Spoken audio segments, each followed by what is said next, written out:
नमस्कार दोस्तों, स्वागत है आपका साइट फॉर वर्ल्ड के ऑफिशियल लर्निंग प्लेटफॉर्म पर, जहां स्टूडेंट्स और जॉब सीकर्स के लिए करियर, टेक्नोलॉजी और प्लेसमेंट से जुड़ी इंडस्ट्री ओरिएंटेड और प्रैक्टिकल नॉलेज दी जाती है।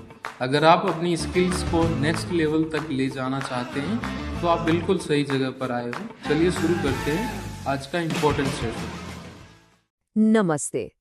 कभी आपने कोई ऐसी खबर पढ़ी है जिसे देखकर लगा हो, यार क्या ये सच हो सकता है? तो आज हम सब डिजिटल डिटेक्टिव बनने जा रहे हैं। इस जानकारी के समंदर में हम वो टूल सीखेंगे जिससे सच और झूठ के बीच का फर्क साफ-साफ दिखने लगे। रेडी हो? चलिए, एक ऐसी नंबर से शुरू करते हैं जो शायद आपका दिमाग घुमा दे। आईबीएम के मुताबिक हर रोज, जी हाँ, हर एक दिन 2.5 क्विंटिलियन बाइट्स नया डेटा बनता है। अब ये कितना है? ऐसे सोचिए कि हर दिन लाखों करोड़ों नई किताबें लिखी जा रही हैं। इतने शोर में असली आवाज यानी कि सच को ढूंढना कितना मुश्किल होगा, सोचिए। लेकिन इतनी सारी इन्फॉर्मेशन के बीच सबसे बड़ा चैलेंज तो ये है कि इसमें से कितने पर भरोसा किया जाए। कौन सा सोर्स सही है और कौन सा गलत, ये पहचानना अब पहले से कहीं ज्यादा डिफिकल्ट हो गया है। और इसी चैलेंज से शुरू होती है हमारी पहली केस फाइल, फेक न्यूज की बात। चलिए, इस प्रॉब्लम की तह तक जाते हैं और देखते हैं कि ये आखिर है क्या चीज। देखिए, एक अच्छा डिटेक्टिव अपने सस्पेक्ट्स को अच्छे से जानता है। डिपार्टमेंट ऑफ होमलैंड सिक्योरिटी के अनुसार गलत इन्फॉर्मेशन 3 तरह की होती है। पहला है मिस इन्फॉर्मेशन, मतलब गलत खबर जो अनजाने में फैलाई गई हो, जैसे व्हाट्सएप पर फैमिली ग्रुप में आया कोई गलत हेल्थ टिप। दूसरा है डिस इन्फॉर्मेशन, जिसे जानबूझकर प्लान करके लोगों को गुमराह करने के लिए बनाया जाता है। और तीसरा है मैल इन्फॉर्मेशन। ये थोड़ा ट्रिकी है। इसमें इन्फॉर्मेशन तो सच्ची होती है, लेकिन उसे गलत कॉन्टेक्स्ट में पेश करके नुकसान पहुंचाने की कोशिश की जाती है। अब डिसइन्फॉर्मेशन की सबसे खतरनाक बात पता है क्या है? वो ये है कि उसे बिल्कुल असली खबर जैसा दिखने के लिए डिजाइन किया जाता है। मतलब प्रोफेशनल ग्राफिक्स, विश्वास करने लायक लैंग्वेज, सब कुछ, ताकि इससे आपकी सोच को मैनिपुलेट किया जा सके। और इसीलिए इसे पकड़ना इतना मुश्किल हो जाता है। तो अपनी इन्वेस्टिगेशन शुरू कैसे करें? चलिए, सबसे पहले एक बेसिक टूल किट देखते हैं जो सबसे कॉमन रेड फ्लैग्स यानी खतरे की निशानियों को पहचानने में हमारी मदद करेगी।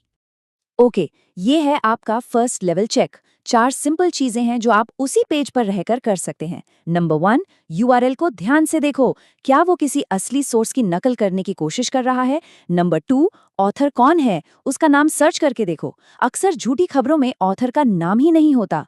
नंबर 3, आर्टिकल की लैंग्वेज देखो, क्या उसमें बहुत सारी स्पेलिंग मिस्टेक्स या ग्रामर की गलतियां हैं।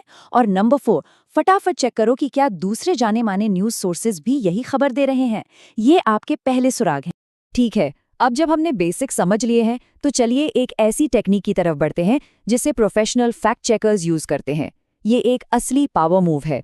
इसे कहते हैं सिफ्ट मेथड, SIFT, और ये ऑनलाइन सोर्सेज की सच्चाई को परखने के लिए एक रियल गेम चेंजर है। सिफ्ट मेथड की सबसे इंपॉर्टेंट बात है लैटरल रीडिंग।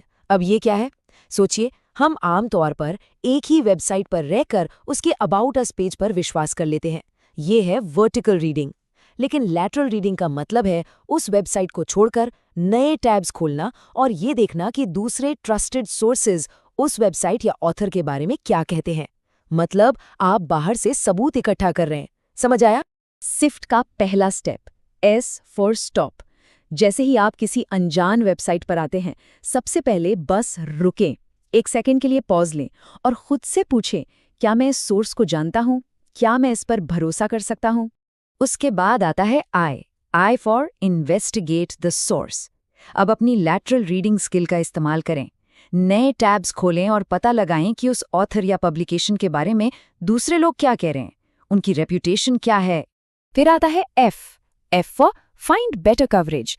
उसी टॉपिक पर दूसरे भरोसेमंद सोर्सेज को ढूंढें। इससे आपको पूरी पिक्चर समझने में मदद मिलेगी और आप उनके दावों को भी वेरीफाई कर पाएंगे। और आखिर में T for trace claims, quotes and media back to the original context. मतलब जो भी इंफॉर्मेशन है उसे उसके असली सोर्स तक ट्रेस करें, क्योंकि अक्सर जब कंटेंट शेयर होता है तो उसका असली मतलब बदल जाता है। ये सारी टेक्निक्स हमें एक सबसे जरूरी चीज पर लाती हैं, और वो है एक डिजिटल डिटेक्टिव होने की सबसे बड़ी जिम्मेदारी, हमारी अपनी जिम्मेदारी। अक्सर ऐसी खबरें बहुत इमोशनल होती हैं। वो हमें गुस्सा, डर या हद से ज्यादा खुशी महसूस कराती हैं, ताकि हम बिना सोचे समझे उसे आगे भेज दें। इसीलिए शेयर बटन दबाने से पहले हमेशा रुकें और एक बार जरूर सोचें। हर बार जब हम कुछ शेयर करते हैं, हम एक चॉइस लेते हैं। तो असली सवाल ये है कि हम सब मिलकर इस गलत इन्फॉर्मेशन की चेन में एक और कड़ी बनेंगे, या वो इंसान बनेंगे जो इस चेन को तोड़ दे। तो हमारे चैनल को सब्सक्राइब कीजिए और वीडियो को अपने दोस्तों के साथ शेयर जरूर कीजिए। कमेंट सेक्शन में अपना डाउट या नेक्स्ट टॉपिक लिखना मत भूलिएगा।